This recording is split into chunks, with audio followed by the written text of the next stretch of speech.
Garrett. Blaine. Jackson. And today we're going to be talking about In Cold Blood by Truman Capote. So this book is based on a true story about the murder of four members of the Clutter family on November 15th, 1959 in Holcomb, Kansas. These murderers went by the name of Dick Hickok and Perry Smith, and this has been referred to as many by a perfect crime due to the fact that there were almost no clues left, which made for an interesting story of how the detectives not only tracked down, but found proof that these guys did it, and ultimately led to the execution of these criminals. So what I really appreciated about Truman Capote's writing is the fact that he really fleshes out. What does that mean? It means it's a synonym. And a For synonym what? Synonym for what? What is For this developing. synonymous with? Developing what? Developing his characters. Okay, so he's like bringing them to life. He's flesh and bone. Flesh and bone. Fleshes, get it? Yeah, okay. Good work. So he fleshes out his characters, and I really like how he tries to manages to create an emotional connection with both the plot and the characters, like the detectives and their journey to hunt down and basically find these killers.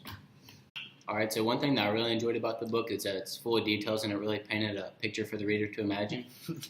A good example is like during the crime scene where they actually go into the people's houses and kill them. You can really visualize the characters, what's going on, and he just does a great job of adding all these details that really let you picture what's going on. Doesn't leave much to picture with your imagination. So you're saying he's like a great author, right? He really paints that picture, right? Like good imagery, great imagery. Right. You can really tell what's going on. I think that's the key word you're looking for there. Right.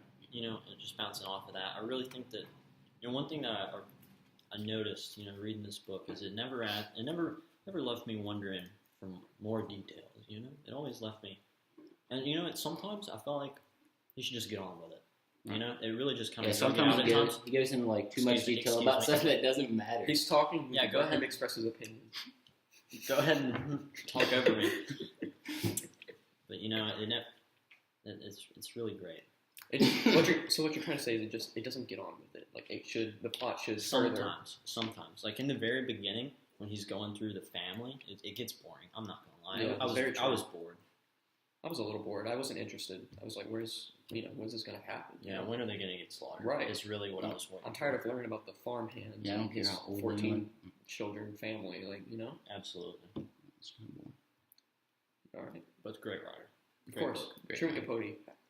Hats off. Top notch. All right, so I would rate this book a conservative 8 out of 10. Conservative? Very conservative. I really don't want to let my emotions.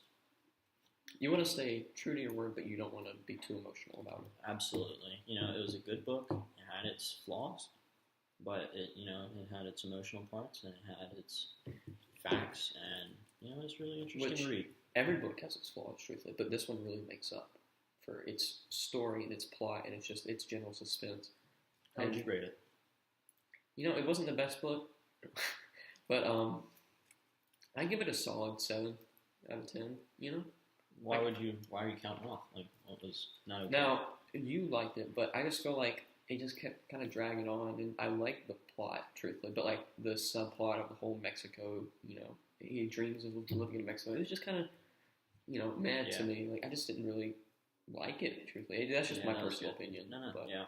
I can respect that. Fight me for it, but no. Don't fight me. You're entitled to your opinion. Okay, thank you. Jackson, what do you think? I would agree with Blaine about a 7 out of 10 because he goes into a lot of detail about stuff that you don't really care about, but then makes up for it with a lot of details in the parts that do matter. Really visualize it. Yeah, makes it more interesting. Sure. It was real good. Okay, so this has been Late Night Book Reviews with Jackson, Blaine, and myself, Garrett.